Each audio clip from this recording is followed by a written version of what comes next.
নমস্কার বন্ধুরা, আমার চ্যানেলে আপনাদের স্বাগত জানাই। আজকে আমি আপনাদের বানিয়ে দেখাবো ম্যাঙ্গো চমচম। প্রথমে আমি একটা জায়গার মধ্যে কিছুটা ছানা নিয়েছিলাম। ছানাটাকে ভালো করে হাতে তালুই করে মেখে নেব, একদম সফট করে মেখে নেব। এবার মাখা হয়ে গেছে, ওর মধ্যে আমি 1 চামচ চিনি দিলাম, 1 চামচ ময়দা দিলাম, দিয়ে ওটাকেও ভালো করে মেখে নেব। এবার মেখে ও থেকে আমি কিছুটা করে নিয়ে লেচি কেটে নিচ্ছি। খুব বড়ও করব না, খুব ছোটও করব না। এবার লেচিগুলো কাটা হয়ে গেছে, আমি হাতের মধ্যে নিয়ে গোল করে লম্বা শেপ দিয়ে নিচ্ছি। আর একটাও তাই ওরম করে নিয়ে লম্বা শেপ দিয়ে করে নেব। ওরম করে আমি সবগুলোকে করে নেব। এবার সবগুলো করে নিলাম। এবার একটা আম কেটে মিক্সির বাটির মধ্যে নিয়ে পেস্ট করে নিলাম।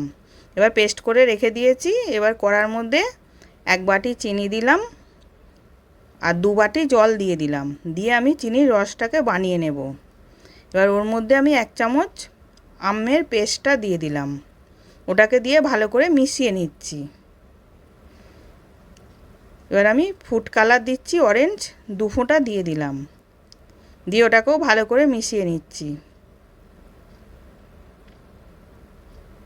এবার ভালো করে ফুটে গেছে। এবার আমি চমচমগুলোকে ছেড়ে দিচ্ছি, দিয়ে ভালো করে ফুটিয়ে নেব।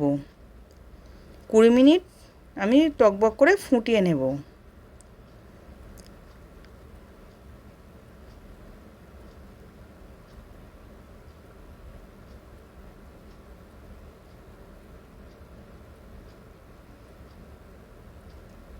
এবার ফুটে কতটা বড় হয়ে গেছে। এবার আমি নাবিয়ে নিয়েছি। এবার সার্ভ করার জন্য রেডি। নরমও হয়েছে, রসও ঢুকেছে। আশা করছি ভিডিওটা ভালো লেগেছে। আমি হাজির হব আর এক নতুন রেসিপির সাথে।